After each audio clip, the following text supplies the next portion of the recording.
Hi, I'm Rob Sams. I'm Gab Carlton, and welcome back to another video in the series of videos that we're putting together.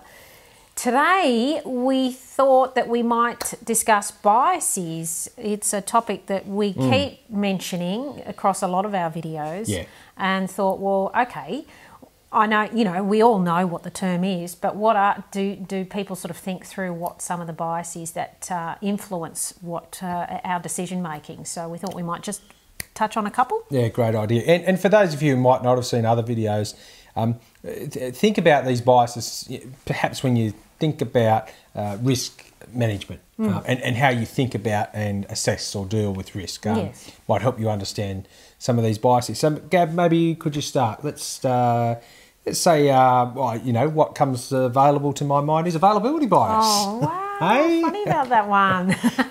Okay. Availability bias. What does this look like? A really good example, and we actually use it in our trainings, is we provide a picture of lightning and we provide a picture of a shark. Yeah. And quite often we'll ask, what is the most dangerous? What are the most fatalities in a year? And most people tend to look towards the shark. And the reason being is they attribute the risk to the availability, the information that's available to them is the media provides only the focus on the shark, sightings and injuries and incidents and normally fatalities. But in actual fact, the data suggests that lightning strikes actually kill more people in a year than sharks do. Yeah. So this is quite an example that we quite often do in a work situation where we will, what's available to us, we'll focus on that and then actually attribute it to something else. And people have often asked us in these videos, tell us some of the ways we can deal with it. And it's an interesting one, availability bias. As simple as this might sound, and it's frustrating because we don't have a silver bullet answer and say, you do this, you'll be fine. No. But the more and more we are aware of it, and I guess the purpose of this video and what we encourage you to do is talk about it, the more people are aware of our biases, the better chance we are at being able to understand how they impact on our decisions. One of the best ways with all of these biases that and others that we'll talk about is question. Yes, it's always, and we do talk about entertaining doubt a lot, but it is about questioning and having that conversation with another person and saying, well, what is your perspective? Yeah, talk me through, and that's what really is one of the ways that you can overcome these biases. Yeah, you bet. So not only asking questions, but being open to be questions to be asked of you. Yes, absolutely. The next bias we want to talk about is one known as hubris. Yes. Spelled Hubris, and it's often thought of as overconfidence or something that might not have happened before.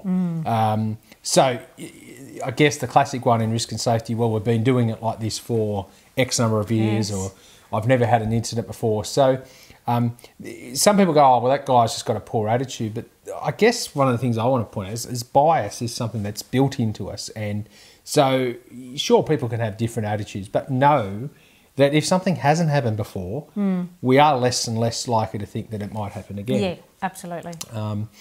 Gab, the next one? Another one that we can talk about is attentional blindness or a bias. Yeah. We sometimes use the word interchangeably, blindness and a bias, because we see it in some instances as a kind of a disability. We need to understand that it's a good point.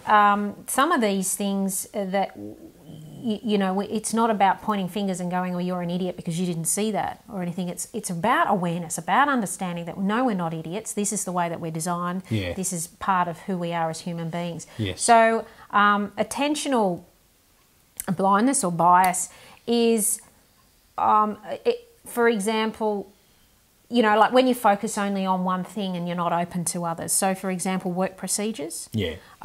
They're all well and good in what they're designed for, but you only focus on that. And therefore, when I'm only focusing on that, what am I missing out on other aspects? Yeah, and that's one of the key learnings we repeatedly talk about is nothing's good nor bad or right nor wrong. It's when you focus so much on one thing, you may miss others. Yep. I'll quickly talk about the last one, which is representative bias. And if you think about this one of yeah, the last time I did this activity, or the last time I undertook this task, this is what happened, or every time I undertook this task, this is what happened, then it's no surprise, and that's what we expect to happen next time.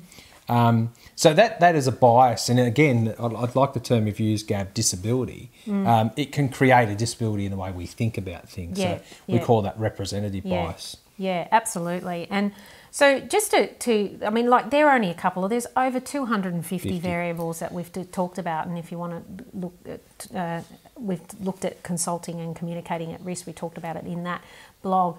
But like I said, what the things that we can do: awareness, have conversations with people, know that it's we make decisions subjectively, and these biases influence how we make these decisions. And so it is critical to bounce ideas and entertain doubt. Always ask questions of yourself and of others, and have that culture that allows that open question. You bet. So we hope that has sort of covered off some of the biases. We'll probably do some more down the track.